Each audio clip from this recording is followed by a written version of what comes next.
A trip to New York's Chinatown isn't complete without a stop at 9 Pell Street. And even though they've now moved up the block, hundreds of customers walk through the restaurant's doors each day for one thing. It's called Xiao Long Bao, or Chinese soup dumpling. This is Joe's Shanghai, and it's been serving New York's most legendary soup dumplings since 1995. It's something special. This is the real deal. I've been all over China. I've been to Shanghai. I've had the soup dumplings. I've had everything over there, and Joe's really matches the flavor. It's amazing.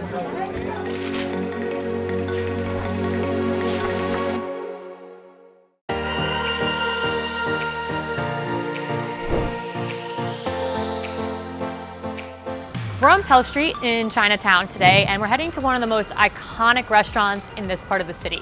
Joe's Shanghai is almost always packed with people coming to try their soup dumplings, but they're not the only place to do soup dumplings and to do them well. So why are so many people coming here? Well, that's what we're here to find out. Soup dumplings are a staple dish in Chinese and in particular Shanghainese cuisine, thought to be invented in the late 1800s. They are made using a very thin dumpling skin that's rolled out and flattened into small circles. Joe's owner and chef, Joe C, keeps his recipe for the filling a secret, but typically the soup starts as a gelatinous stock that's cooled and cut into cubes. The cubes are then mixed into a ground pork filling and later placed into the dough. To seal the dumpling properly, each layer of the wrapper must be folded over itself to create a pleat, a skill that looks effortless for Joe but takes many years to master. What makes a soup dumpling a true soup dumpling? 通常咧一個包咧大概都係26個紋，如果功夫好啲嘅話咧，可以整30個紋。OK， 就包得多咧就靚咯，個品咪靚咯，個包咪靚咯，靚咁你知啦，一睇到咁靚就想食噶啦嘛，係咪？就係咁道理啦。Finally, the dumplings are steamed in bamboo baskets, which causes the cubes to melt and create a piping hot soup inside. 一日最忙嗰時都賣咗400幾籠㗎，可以。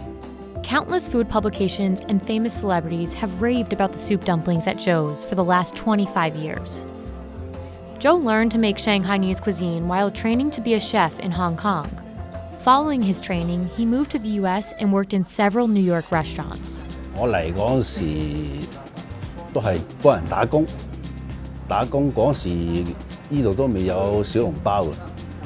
OK， 咁後尾一路打工一路儲啲錢啊，咁啊諗下整啲新嘢出嚟啦，咁啊諗到個小籠包咯。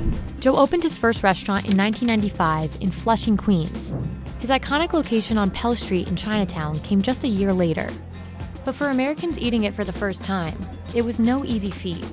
一開頭咧，佢哋唔習慣 ，OK， 因為有湯入邊啊嘛，佢哋都唔知道，所以咧食嗰時咧有啲麻煩，成日錄篤自己 ，OK， 後尾咧嗰啲中國朋友教佢點樣食咧，佢就變咗好得意，都like interesting 咯，啊，咁啊一個一個介紹，一個一個介紹，咪變咗 popular 咯。As the popularity of soup dumplings grew, so did the number of customers dining at Joe's. And today, the restaurant is widely credited with popularizing the dish in the city. What's the takeaway? Oh, awesome. Yeah, we're getting another round because they're so good. At Joe's, customers sit at round communal tables awaiting their bamboo baskets filled with 8 pork or crab soup dumplings. That broth is so delicious. It's savory, it's hot, it's like I have this warm feeling in my body from just slurping that soup. It's also a cold, rainy day, so this is honestly the ideal meal right now.